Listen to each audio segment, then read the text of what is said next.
Hola, muy buenas tardes. Mi nombre es Elvis Xavier Palma, soy pasante de la carrera de Pedagogía y el día de hoy vengo a hablarles sobre los años 60 y todo lo que ocurrió en términos sociales.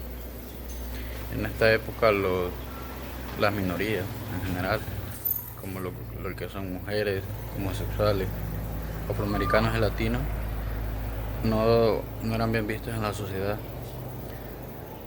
Por ejemplo, con los inmigrantes se les veía de forma despectiva porque venían de otro lugar y venían a obtener recursos de los que supuestamente ya viven ahí.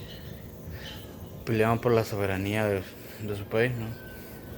Con las mujeres se planteó la idea de que ellas deberían pertenecer al hogar y nada más. Y en cuestión de las minorías se venía hablando de la esclavitud. Tenían un lapso no tan largo de tiempo desde que se había abolido la esclavitud y todas estas personas tenían todavía el estigma sobre la gente afroamericana. Y con los homosexuales era, era por la religión, ¿no? Donde, donde la mayoría de personas en esta época era de gente no tan abierta. Entonces todo esto cambiaba y llevó a un intento de revolución a la gente, ¿no? Por ejemplo, en la gente afroamericana se, se dio un intento de lucha con protestas, con a veces hasta con violencia, ¿no? Por parte de los dos lados, del gobierno y de los afroamericanos. Y uno de los grandes propulsores de esto fue Martin Luther King, peleando los derechos del ser humano en general, no solo de los afroamericanos. Y en esta época sur, se dio el desarrollo para para para los siguientes años, como por ejemplo el nacimiento del feminismo y de otros movimientos que apelaban por los derechos humanos.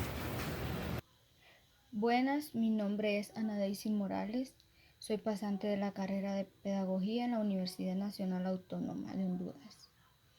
La película de talentos ocultos. Esta película, basada en el libro de Margot Sherling, cuenta la historia de tres mujeres afroamericanas, que son Katherine Johnson, Dorothy Woodward y Mary Jackson, víctimas de la segregación racial, sirviéndose tan solo de sus lápices y unas sencillas máquinas de calcular. Aportaron los cálculos necesarios para que el astronauta John Glenn realizara con éxito la primera órbita completa alrededor de la Tierra.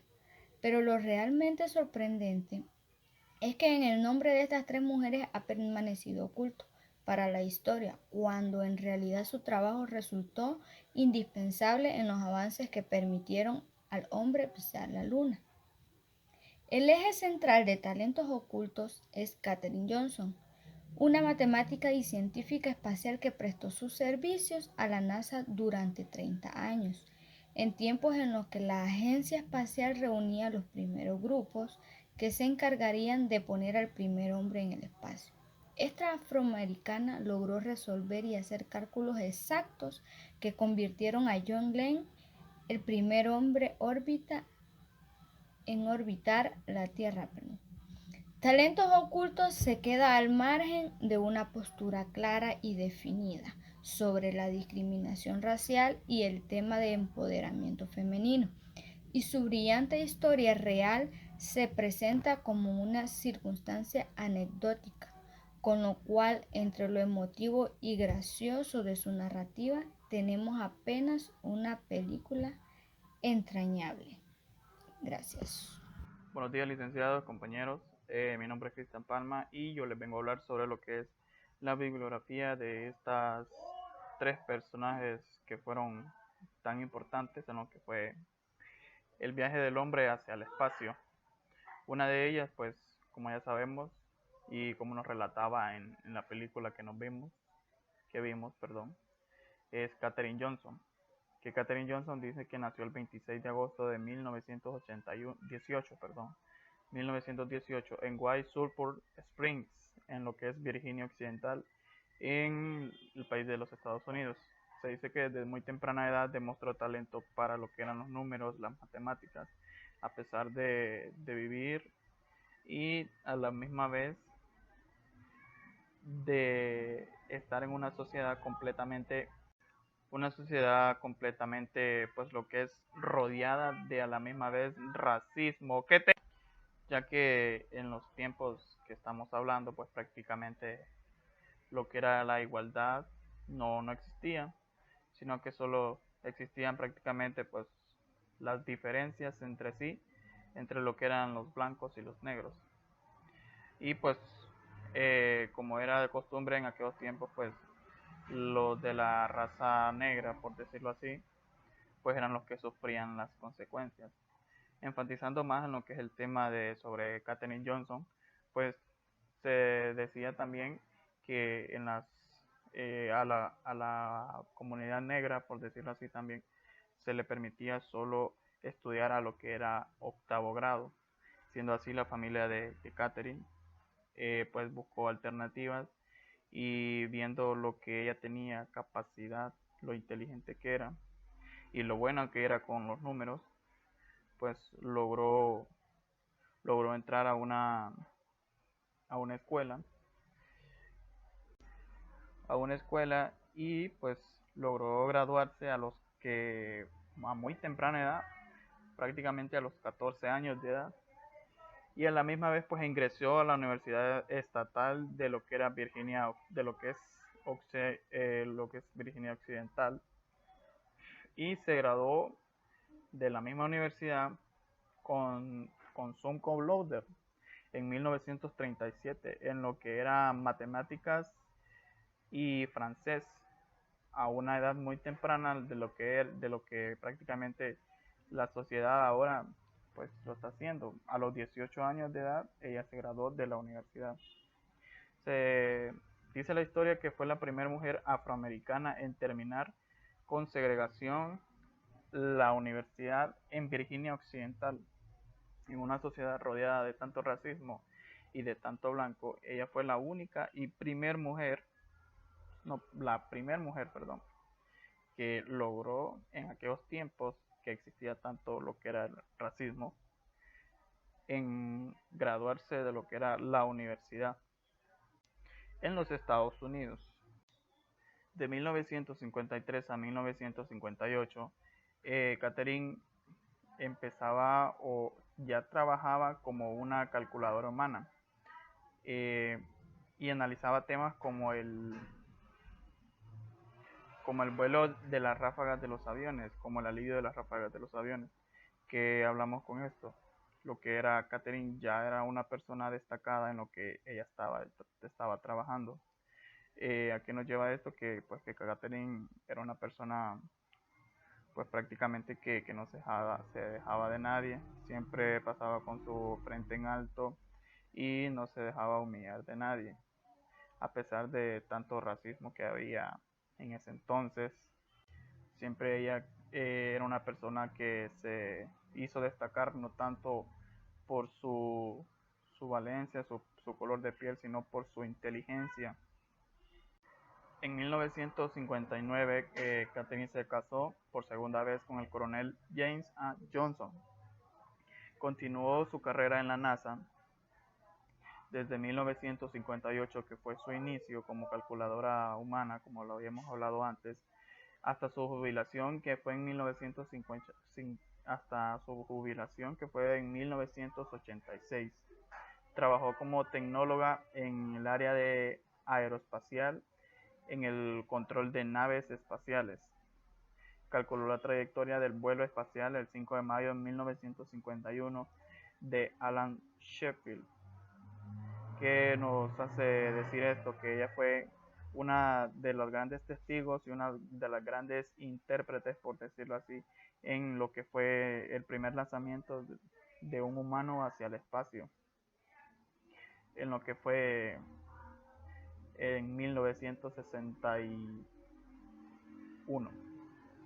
Calculó la ventana de lanzamiento del proyecto Mercury en 1961. Ayudó a calcular la trayectoria del vuelo Apolo 11 a la Luna en 1969 y ayudó a calcular la trayectoria también en el Apolo 13, que al final el Apolo 13 no fue cancelado. El Apolo 11, como todos sabemos, ¿verdad? Y los que no saben, fue el primer viaje que hizo el hombre a la Luna. Y pues ella, como un gran mérito, con méritos de ella misma, pues logró estar ahí y a la misma vez llegó a estar ahí pues por méritos que ella misma se ganó por su inteligencia y a la misma vez pues por, por todo lo que ella había pasado. Y pues lastimosamente Katherine falleció el 24 de febrero del 2020 a la edad de 101 años. Bueno, la siguiente y la última de estas grandes figuras es Mary Winston Jackson, que es el que nació el 9 de abril de 1921 y falleció el 11 de febrero de 2005. Dice que fue una matemática e ingeniera aeroespacial estadounidense que trabajó para el Comité Consejero Nacional para la Aeronáutica, llamada NACA, que más tarde se transformaría en lo que es la NASA. Trabajó también en lo que era el Centro de Investigación de Langley la mayor parte de su vida, empezando como calculista en la división de cálculo del área oeste, y más tarde llegaría a ser la primera ingeniera negra de la NASA. Después de 34 años en la NASA, Jackson alcanzó el puesto más alto posible para los ingenieros, o sea, para un ingeniero, y se dio cuenta que no podía ascender más sin ser antes supervisor. Al llegar a este punto, decidió aceptar una degradación para pasar a ser directora de 2 programas al mismo tiempo: Federal Women's Program en la Oficina de Igualdad de Oportunidades y el Affirmative Action Program. En estos cargos trabajó para influir tanto en la contratación como en la promoción de mujeres en la NASA y en el ámbito de la ciencia, la ingeniería y las matemáticas. Cabe destacar que ella fue la primera ingeniera afroamericana en la NASA.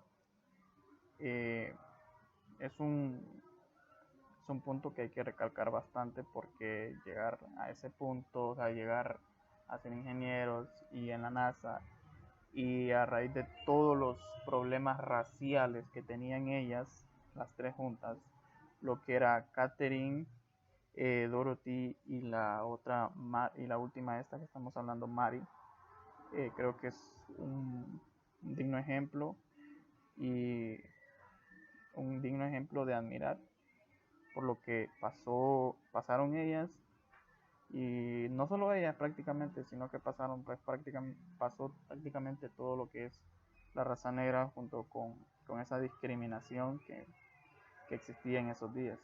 Esa es mi participación, Lick. Espero haya reconfortado con los detalles que pude investigar sobre estos personajes. Bueno, la siguiente gran personaje que vamos a hacerle la bibliografía, lo que es la bibliografía, es lo que es la siguiente mujer afroamericana llamada Dorothy Johnson Bowen, que dice que nació en Kansas City, en Missouri, el 20 de septiembre de 1910 y falleció el 10 de noviembre de 2008. Fue una matemática afroamericana que trabajó en NACA, National Advisory Committee of Alternatives, que dice que es la agencia que procedió a la famosa NASA, donde se destacó por diversos grupos en los que trabajó como como grupo de web scoping o la división de análisis y en computación, donde se hizo una experta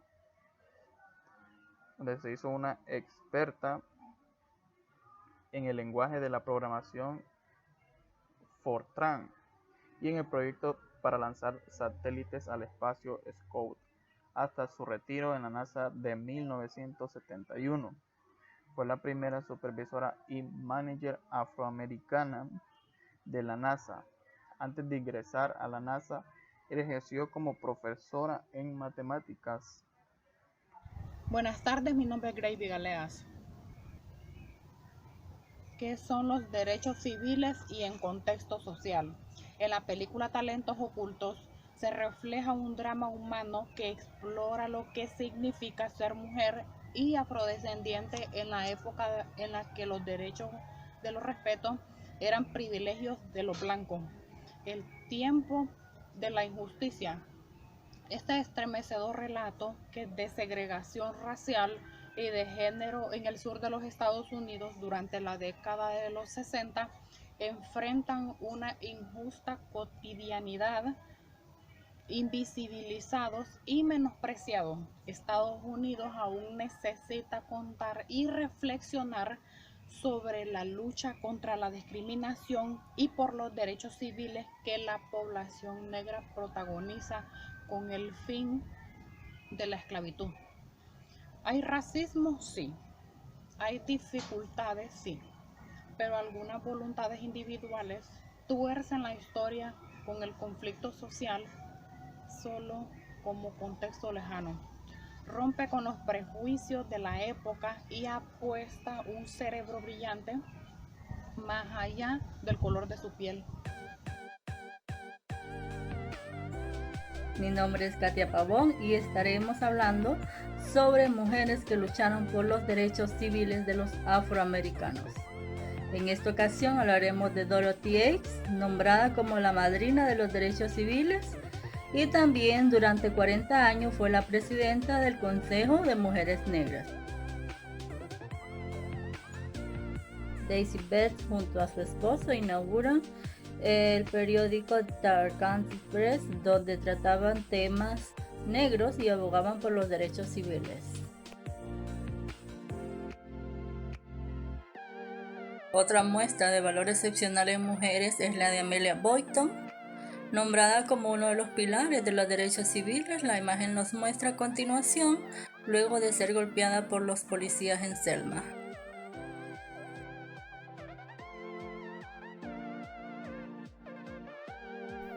Han sido tantas las luchas que además de luchar por los derechos civiles de los afroamericanos, han tenido que luchar también por las desigualdades de los hombres negros de estos movimientos. Podemos mencionar a Ella Baker,